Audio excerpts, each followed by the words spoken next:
Hi everyone, welcome to a sunny Thursday here in Winnipeg, Manitoba, and hello to the rest of the world.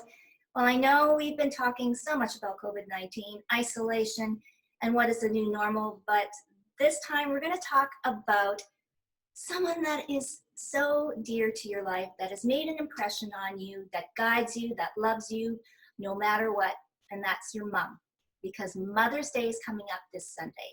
So I have my very special guest here, my mom. Unfortunately, she's passed away. It will be 12 years in November, but I always think about her, and actually thinking about it this morning when I woke up, wondering what her thoughts and feelings would be if she was still here and living through this time of isolation, and knowing that probably I would not be able to see her.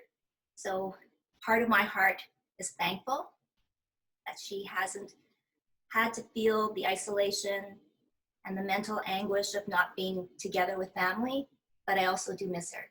So I'm going to welcome all of our special ladies from our virtual chat. This is the Hugh virtual chat, and we're talking about moms. And there's Nicole. Hello, Nicole. Hey, hi, ladies. Charlotte. Hi, Terry. Oh my goodness. Thank you, thank you. And welcome, Kirsty. And Marley. Marley's outside with her kids. What a gorgeous day. Hi, Kirsten. And Nicole's back. And I think Nanette, we're waiting on Nanette to come back too as well. And I think Susie's going to join us too, ladies. Well, I want to say this now. Happy Mother's Day to all of you. And because you all have moms. If you are a mom, fantastic. But so we're talking about moms, and of course, what has been happening in our daily lives. I don't know. Kirsten, do you have any idea how many days in isolation have we been in? Well, it seems like 200, but I think it's about 8 weeks.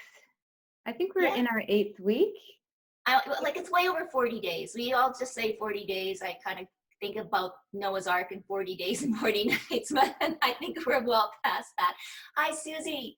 So I just want to kind of briefly touch on this. And this might be, for sure Susie can comment on it. Susie, you probably have heard it. Charlotte and Kirsten are mental health gurus and everything like that. So last night, my son was on his phone, and he says, I can't believe this. I can't believe this. And there was a huge, I guess, Instagram chat group that got out. And anyways, make a long story short, it involved a Winnipeg NHL hockey player, several other players, and also in naming were Winnipeggers too as well. This is going to have a huge effect on top of everything that we are going through. Even as a parent, I can't imagine. Charlotte's kind of smiling. Your thoughts and comments on this? I don't know. Which one of us first? Oh, okay, maybe Susie, you go first, okay? Yeah. Well, I saw someone sent me the link, and I took a look at it at the account that had posted some of the screenshots even before I saw the news story. And it was heartbreaking. Let's put it that way. It was just really so upsetting. And all I could think about was the women who had been named and shamed and degraded in those texts. And I saw one of the women post an Instagram story about her phone blowing up, about all of these people sending her screenshots and stuff. And she just said, you know what? She said, like, anybody who didn't know that this was going on was being naive, kind of thing. And so to her, it was not a surprise. And I think that might be the saddest thing of all, is I don't understand how in 2020 we have young men who still think it's okay to talk this way about women. I think that is the most disheartening thing. And we all know that this man has a mother, he has a sister. Yes. Again, I don't want to put proximity next to how you have to respect women. You should just respect women, number one. You shouldn't have to have a woman in your life to think that, you have to be respectful of women. But as a mom of 2 boys and a girl, it was absolutely shocking and heartbreaking. And I'm pretty sure his parents didn't raise him to be that way. So I'm at a loss to where that comes from. Yeah, no, Charlotte. No, do you think maybe, I don't know, is it because of this isolation and, and not knowing on what to do with their lives, I don't know. Tracy, those texts go way far back. Yeah. Way far back. This was not something that you can blame on the date. Let's put it that way. I've never heard anything about this, so I'm trying to follow, but you have to explain a little bit more. It was just conversation. I'm not sure Well, what it's you about. can go ahead, Susie, because yeah, the whole social media thing, you can explain. It was just a news story that came out. It's on Global and CBC, of a Winnipeg-born hockey player who does not play for a local team right now, and screenshots of it was a private conversation, I will say that, of a group chat were leaked to the media. And so the NHL put out a statement last night. His team put out a statement, and yeah, it was trending on Twitter within 2 hours of the news stories breaking. And yeah, as a mother, I feel for his mother. I feel for the mothers of all the ladies that were in that group chat. And yeah, I'm just still kind of shocked that in 2020, I can't believe that we're still having this conversation. So. Yeah, and I agree with you, and I sympathize too, and with everything that we've talked about, even when we had the great discussion about domestic violence, and and this is so important, right? The Awareness Day of non-consensual distribution of intimate images. That's just an awareness day, but should be proof that this should be a law. Like, this is wrong, no matter what. I can't. I don't know. And then you're right, Susie. How do we? If that was my son, I would be devastated, number one. But how do you even relate? So the thing about that, going back to the non-consensual images, the images that were shared were all images that were on these ladies' Instagram accounts. No. So if you were friends with them, you could access the pictures. It's not and a lot of them are public accounts as well, at least up until yesterday they were. You could see the images, and a lot of them were just about them having normal fun, doing things that all of us do, taking selfies with our friends, out in the outdoors, doing things. Yes, there were the poolside shots and all these things, but when you're young and you're having fun, that's what you do. There's nothing wrong with those things.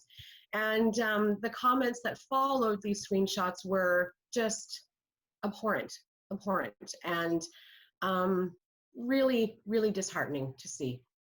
Really disheartening to see, and makes me so sad.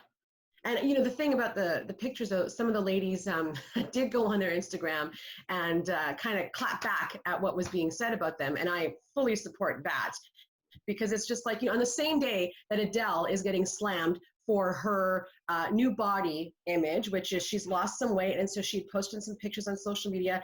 People were going bananas over that, and it's just like, I don't understand what kind of society we live in where we think that it's a pastime or a social activity to comment on the bodies and status of other women's bodies.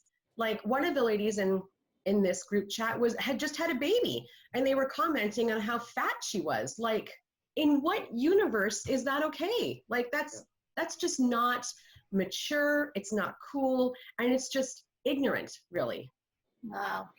Well, you know what? We're going to talk about all of our moms that have raised amazing women. So I just wanted to just see what people thought. I mean, I did not see, but thanks, Susie, for your input and insight into it. And now, just to me, it seems like you have to be careful on what you put out there.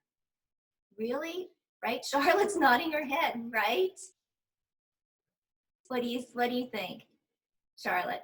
Well, Tracy, it was interesting, and I'm agreeing totally with what Susie's saying. I ended up staying late last night talking with my daughter about what was going on social media, and and I wish she could have been on the show today, but maybe this is another show. She's 22, and she's very conscientious about what she posts on social media, and what she's saying too, because once it's out there, it's out there. And we were discussing the screenshot and, you know, how anybody can do that if they're, you know, part of that account.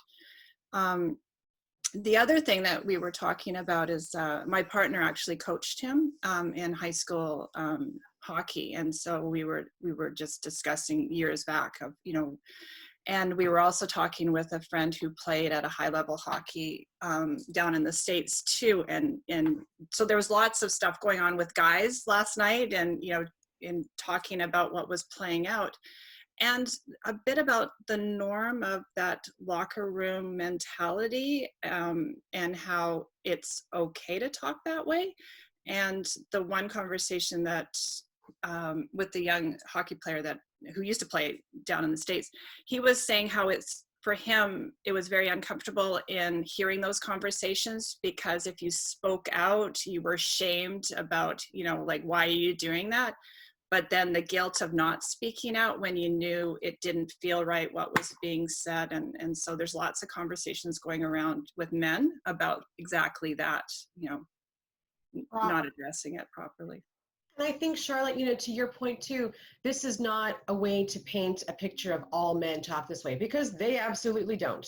And I think you're totally right. And I do think that someone must have seen that conversation and was not cool with it anymore. Yeah. And maybe that's how this thing got out there. So, you know, the alleged hack is always the excuse that people use when they get caught. And I said, you know, to my husband, I said, like, okay, I get it. This was a private conversation. We all have group chats that we're a part of, and we say things where we're just being ourselves and, you know, commiserating and maybe, you know, blowing off some steam, whatever. But the text and the context of those texts, I think, shows you a deeper flaw in terms of what those young men actually think and how they actually behave. And that's not common to all men. I don't believe that. So No, and I think that gets a little bit more of a conversation in the whole realm of sports and male dominance. But anyways, I want to go to Nicole, because Nicole has to leave early because she's got to deliver cookies. So Nicole, she's with the Deer Lodge Center Foundation. And you know what? Tomorrow's going to be a special day. So I just wanted you to touch on that and how everybody at the center is doing, including the residents. Go ahead, Nicole. You have to unmute. You're muted, so just.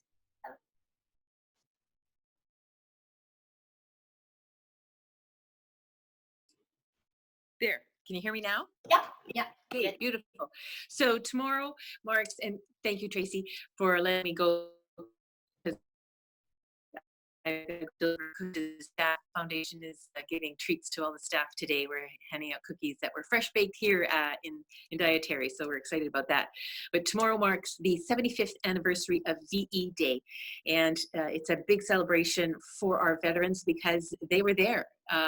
We still have some World War II veterans who live here at Deer Lodge, and it's a big day. So we, of course, because of COVID, we had started planning an event, and then when the restrictions started coming in, we had to cancel everything. And we're very, very fortunate that we're having some surprises that will take place tomorrow. The military are very, very generous, and they're able to do something for us. And I can't share because we can't let everybody know because it's a surprise, but we're very, very excited about it all. So it's really heartwarming to see what has been made possible because of people's generosity and recognition that this day will not come again. And when you think of it, our veterans are 97, 98, 100 plus.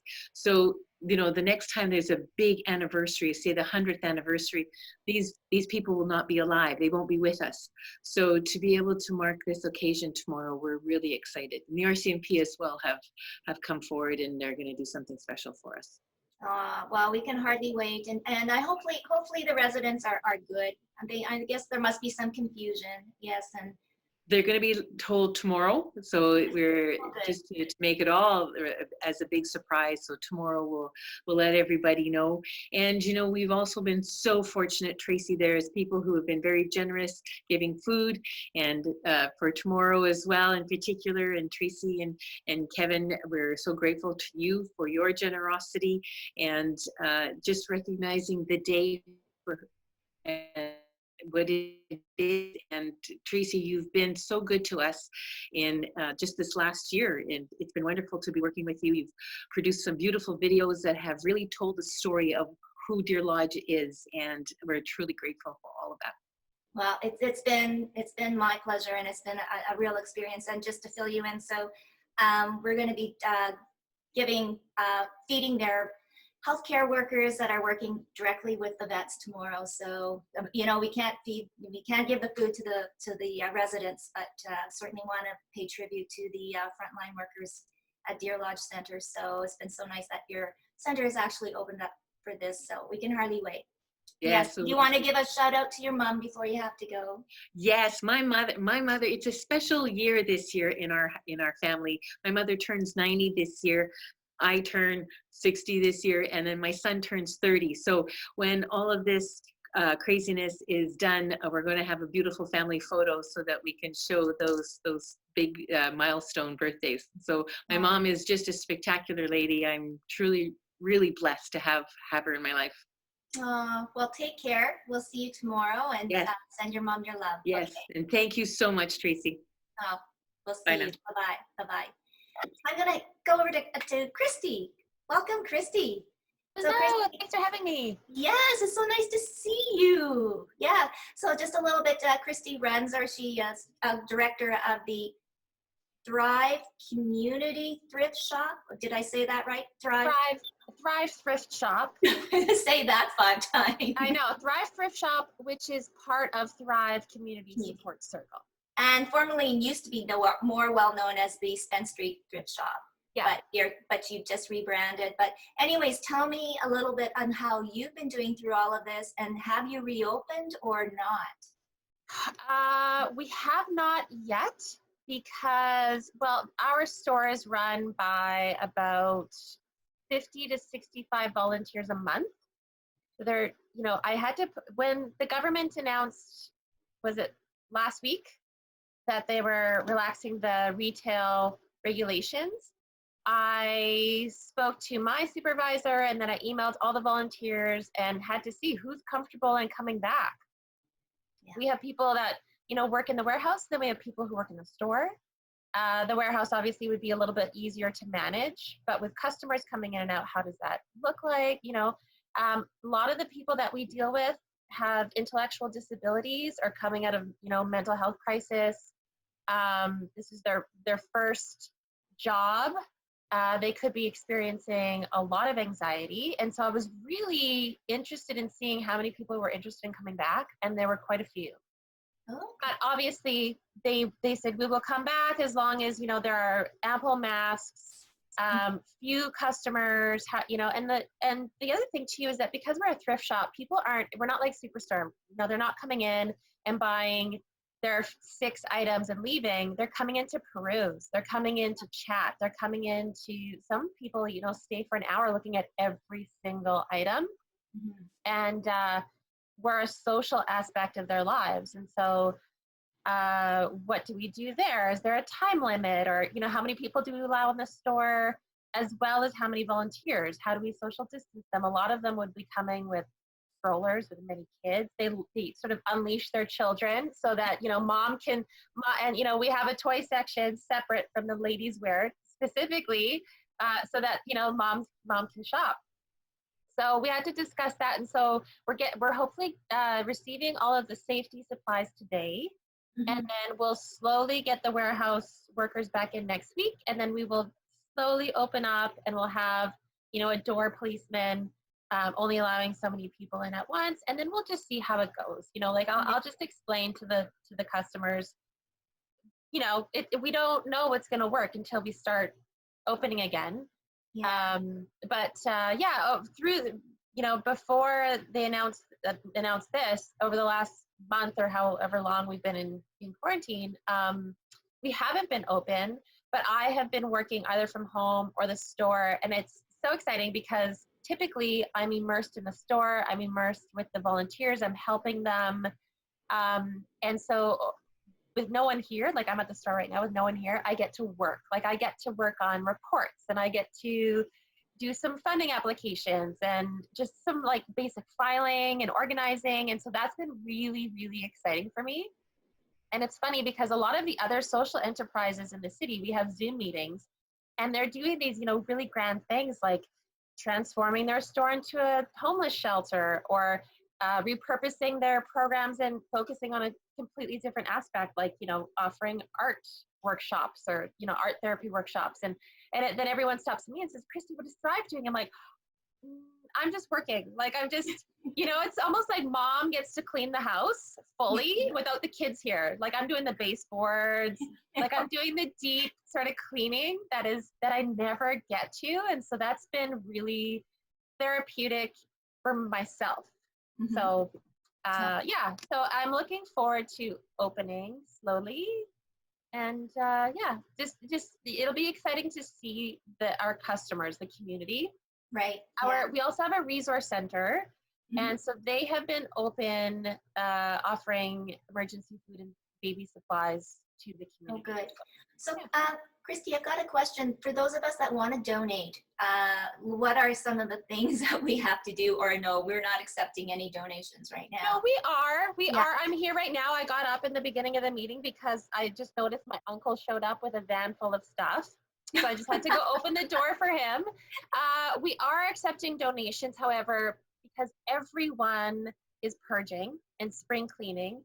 Yes. I have a long list of people that I have to call back and say, yes, we will accept. So for the first time that I've been here for 4.5 years, I have never declined a donation. Even when we are at the roof with stuff, I will put it somewhere. Like, I will put it around my desk. Like, I will put it in the walkway. But I'm getting to the point where it's like, oh my goodness, I might have to say no at some point. Like, we just don't have the space. room. But with the volunteers coming back, they'll be able to sort through everything and organize it. So yeah, you can come down between, right now, like, we've shortened our day. So typically 10 to 3. Just Yeah. call first. Just call first. I'm here. I will let you in. Unfortunately, our van was vandalized over the weekend, and so we're not able to do pickups. No. But yeah, if anyone has, and everyone always says, what can you accept?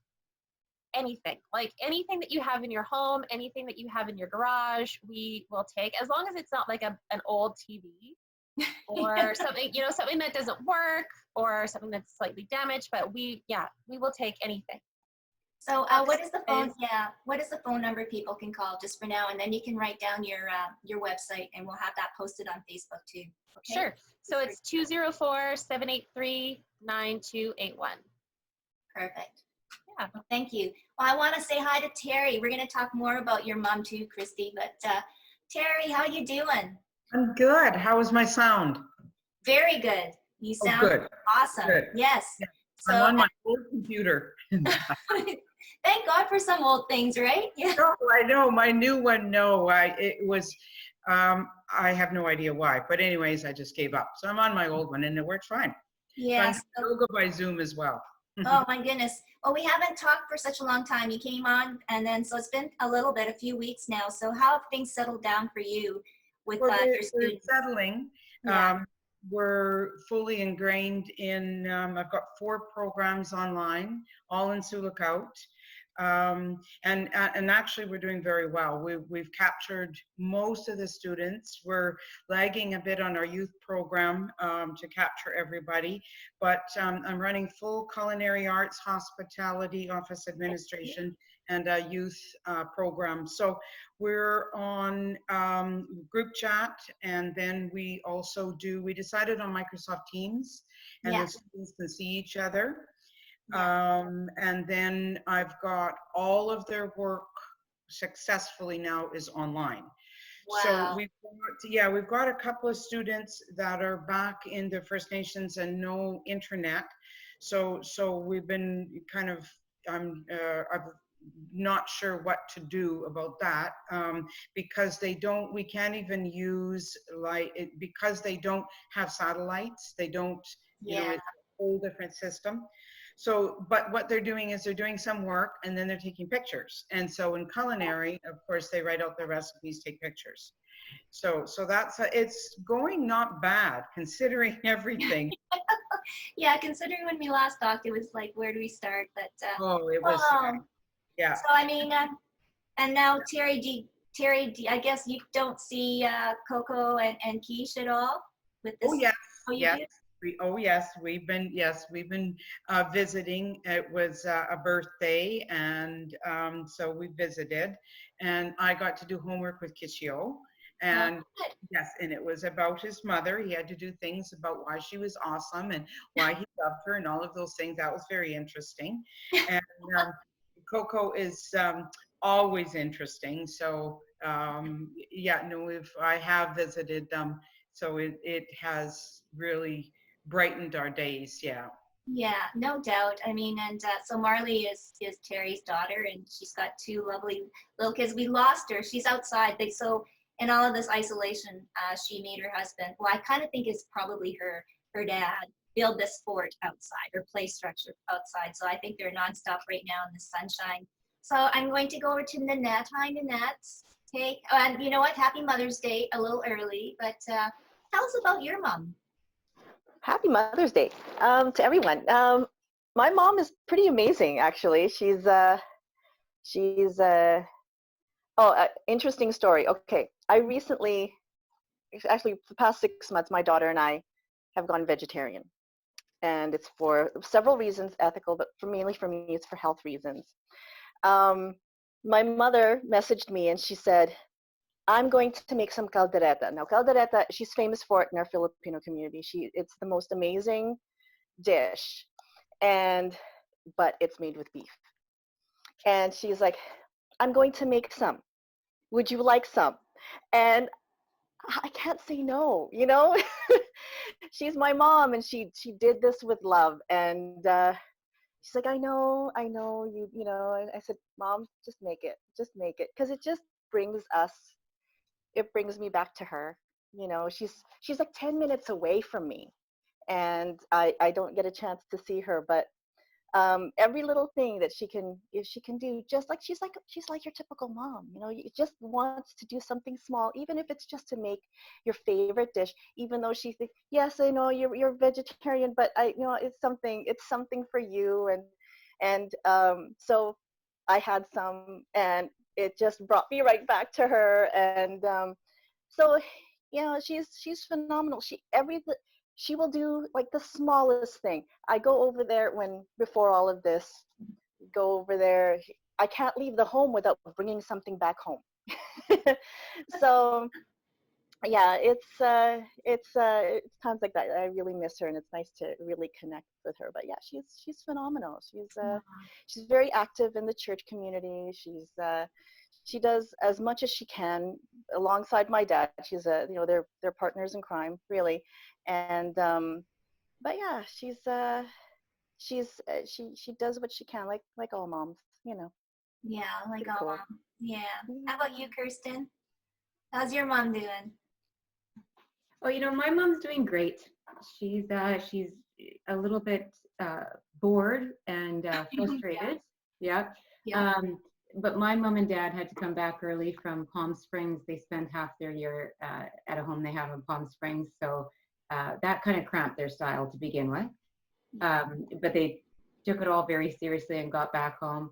And yeah, you know what? They're doing well. We've had them over to our backyard where we've had some social distancing around a fire. And my parents are both like in their late 70s going on 40. So Yes. it's hard to slow them down and keep up with them at times. But yeah, I know my mom's, I'll spend Mother's Day with her, and we have a tradition of going to the nursery. We're both into gardening. And she's a fantastic lady. She's a huge cheerleader. And one of the things about my mom is through everything that happens in life and any type of adversity that we've had, she's always my mom. She's always looking out for me. So she's a great lady. Yeah, I'm pretty lucky. Yeah. Well, moms are pretty good supporters, right, Charlotte?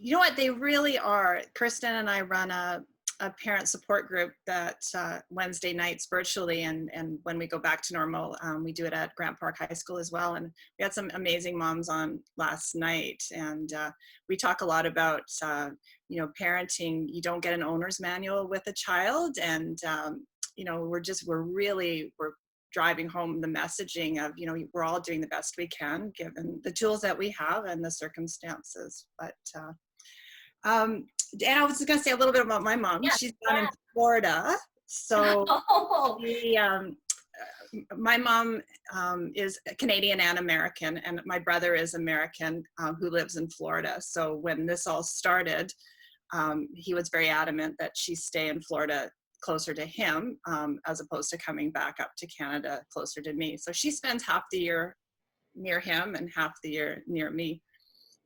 She's an amazing artist, and so she's taken this opportunity of being alone to really be very creative. And every time you have somebody from the WAG or the arts on your show, I'm like, please have a local show of all these artists who have been in seclusion, who have been so creative, because I think there's going to be a lot of beauty in the arts that comes from this time. My mom's work will be one of them. As well as my daughter's an artist, and she's been very creative as well during this time. So I'm quite excited about seeing what shows up. Unfortunately, it may stay down in Florida. I'm hoping it comes up. And a little bit of a funny side note, but my brother and I talk about how to get her back to Canada, and he's not comfortable with her going on a plane. So, and he's a bit of a redneck. So he talks about driving her up to Canada and dropping her at the border because he doesn't want to cross over, and having her actually walk across the border to pick me up. So we'll see what happens. So she's due back at the end of the month. So. Oh, well, she sounds like an amazing lady. So yeah, we would love to see her. Maybe get her to do like a little virtual. She could do a virtual tour. We could do a virtual tour. Kristen and I had this conversation. Our moms are not tech savvy. So How about your brother? Pardon? How about your brother? Could he help her?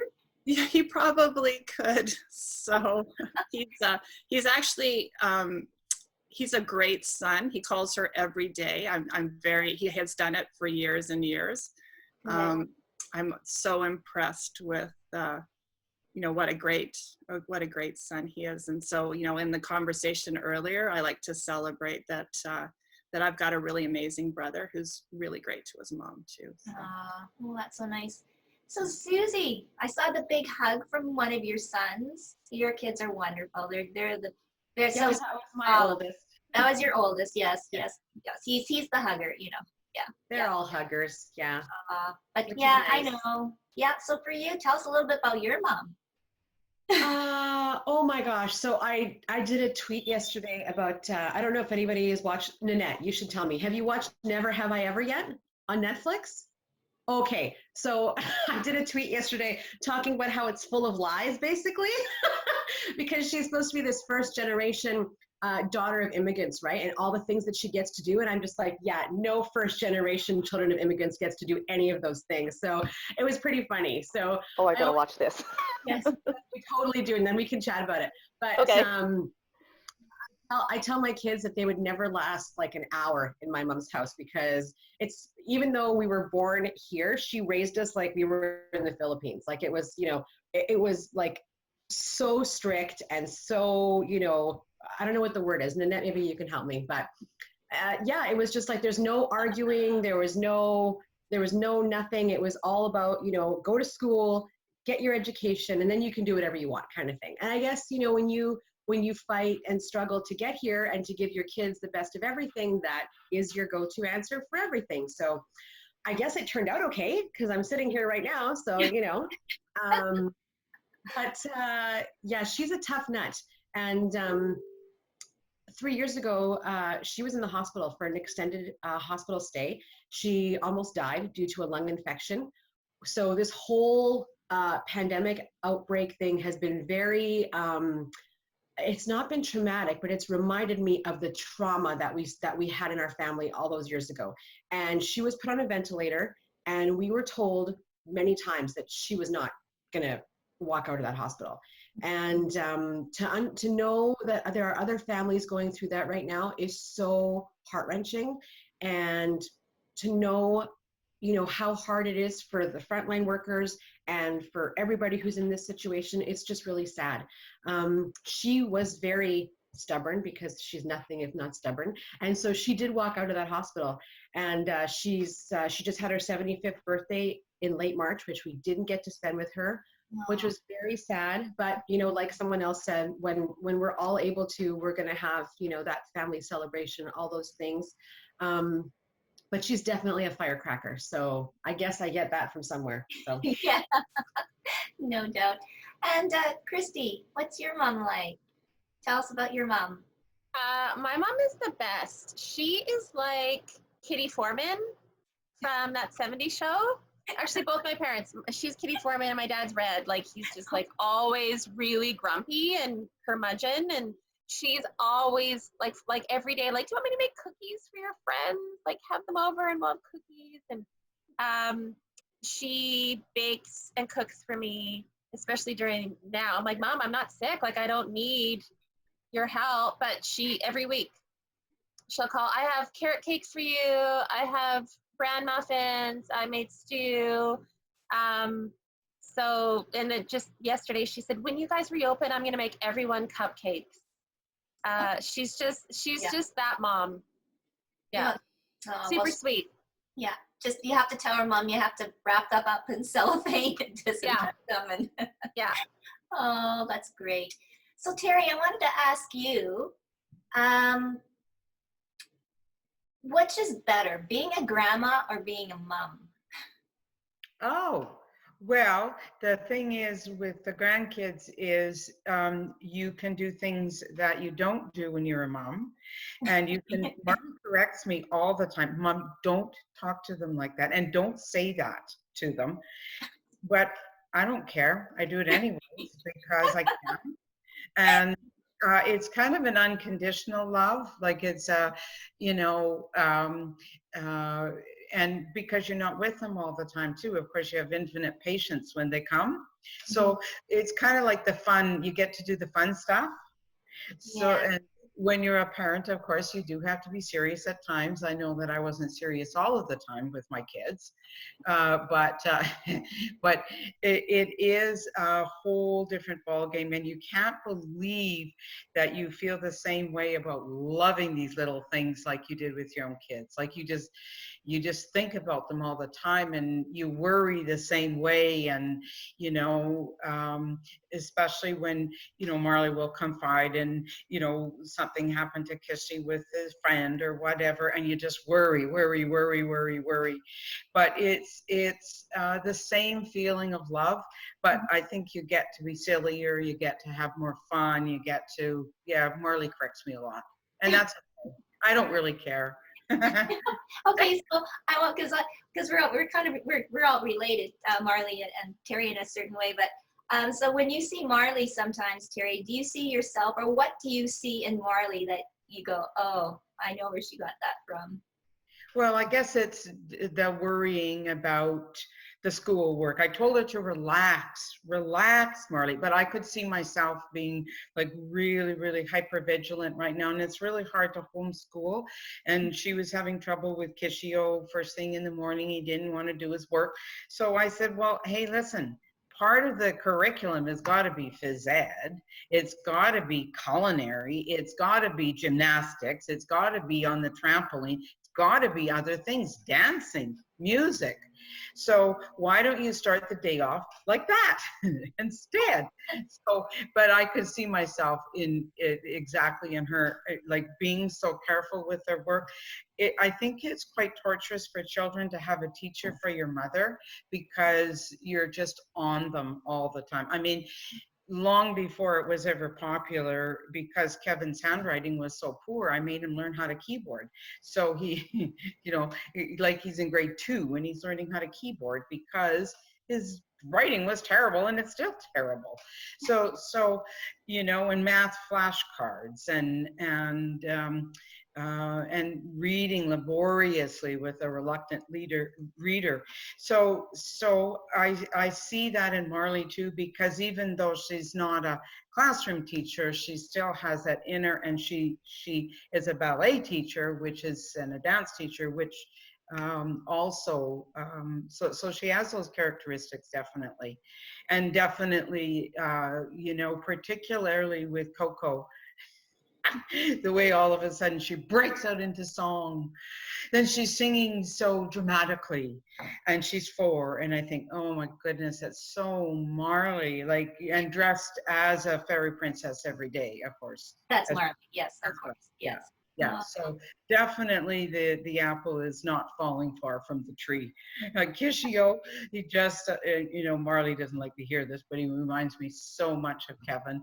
The some of the stuff that he gets into and does, and the abilities that he has are so amazing already.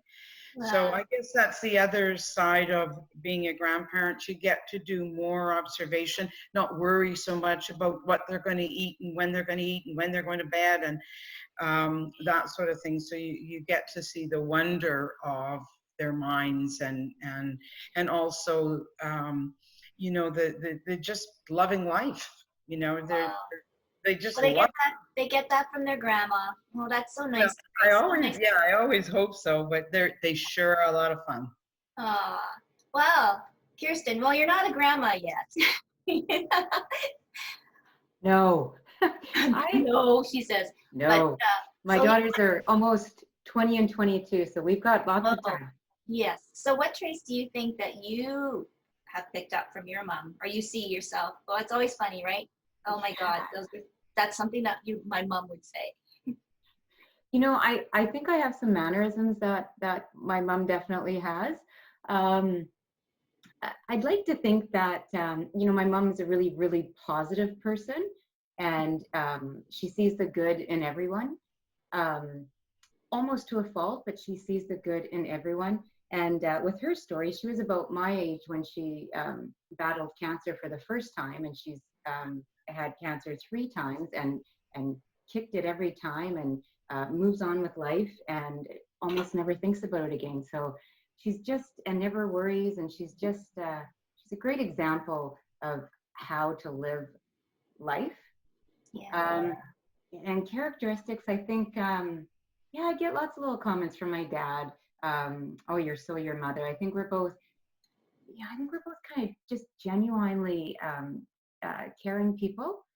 And that comes out in the line of work that I do with Charlotte, right? So that's kind of, Yeah. And so then to spill off on that too, I mean, you know, you've gone through a lot with your with both daughters, with your whole family.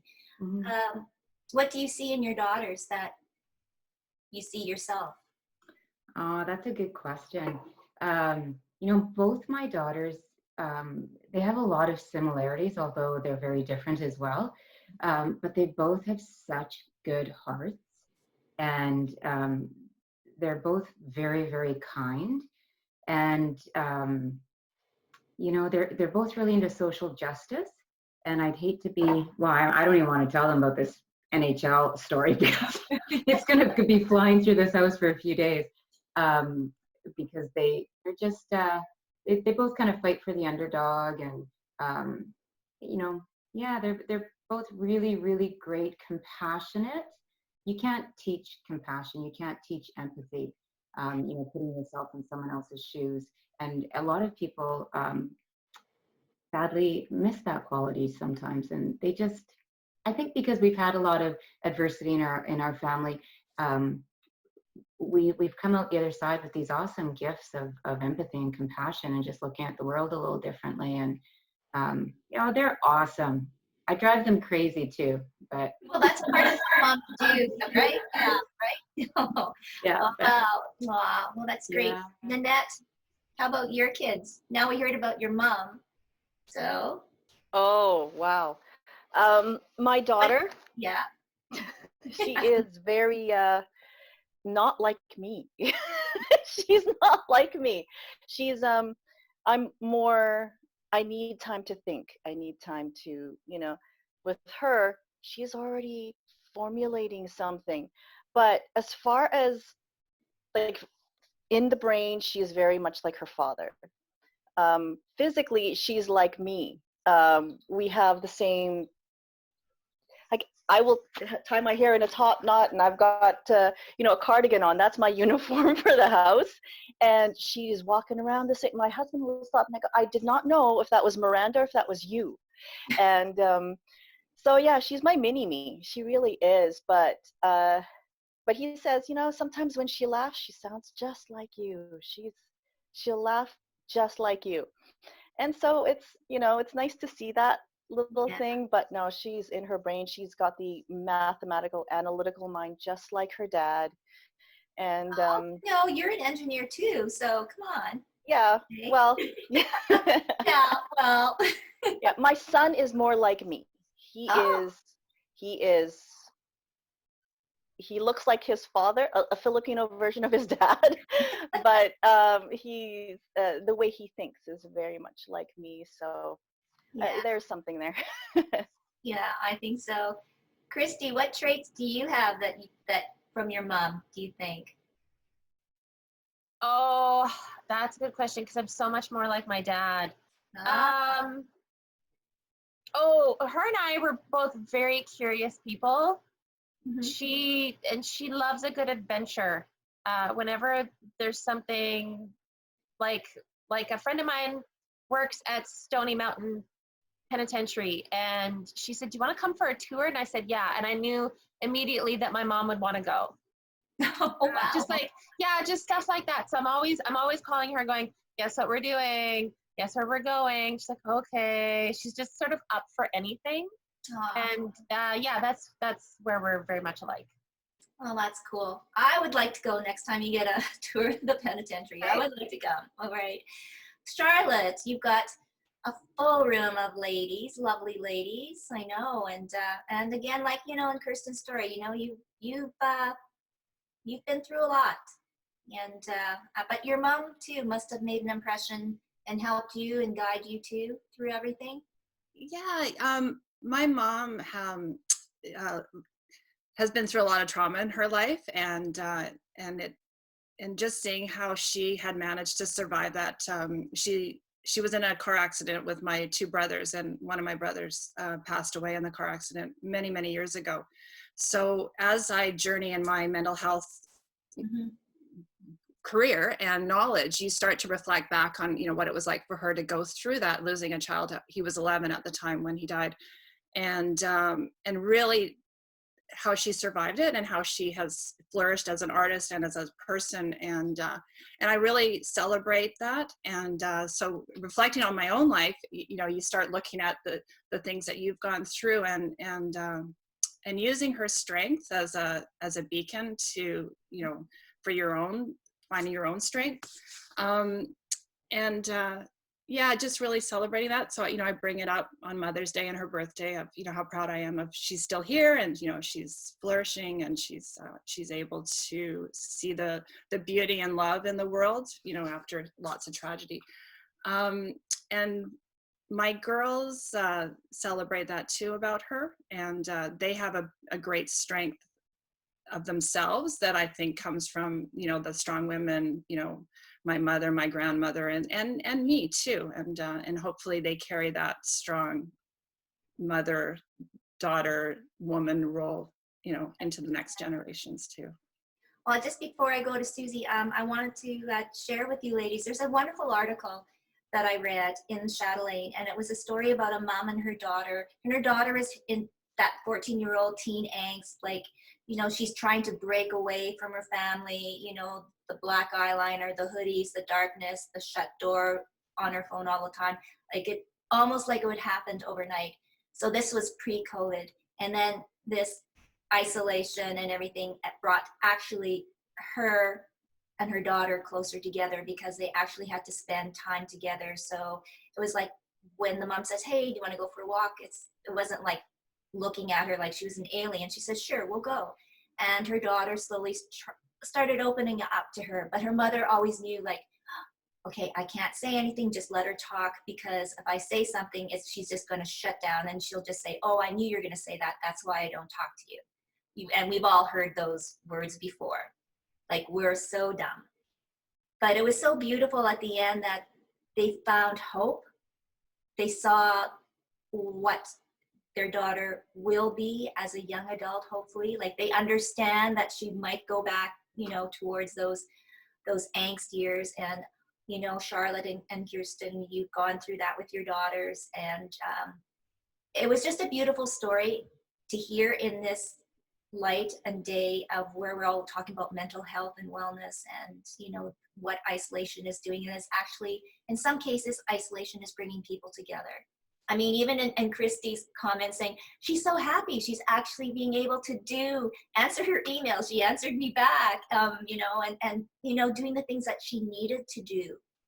So it is kind of an interesting time, but it was a beautiful story about a mother and daughter. And I know that a lot of you can relate to that when you're at wit's end, but, through the beauty of it, you find the simple things like cooking or going for a walk the best.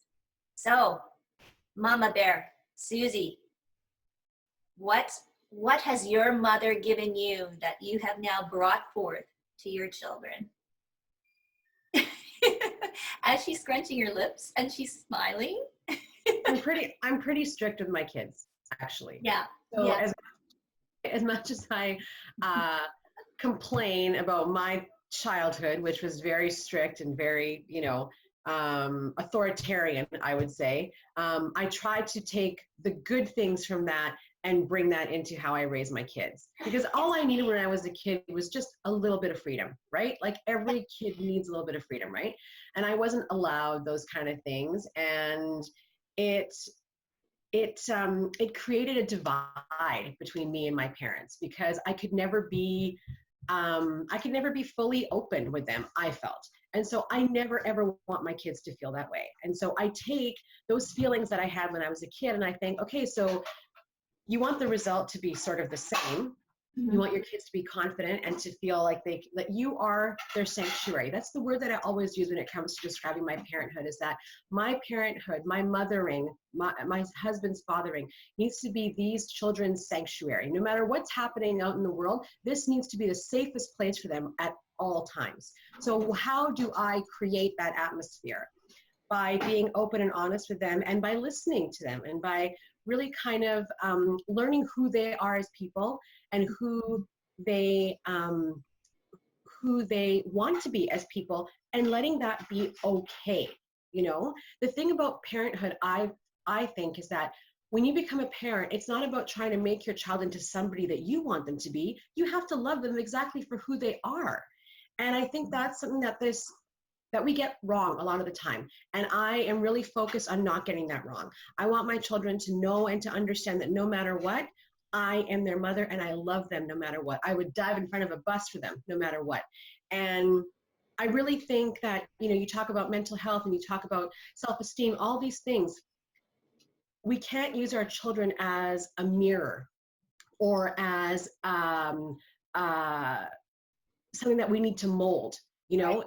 into what we want them to be. We need to mold them into who they're supposed to be. And that they already know who that is. So every day is an opportunity for you as a parent to discover who that is and to guide them in the right way.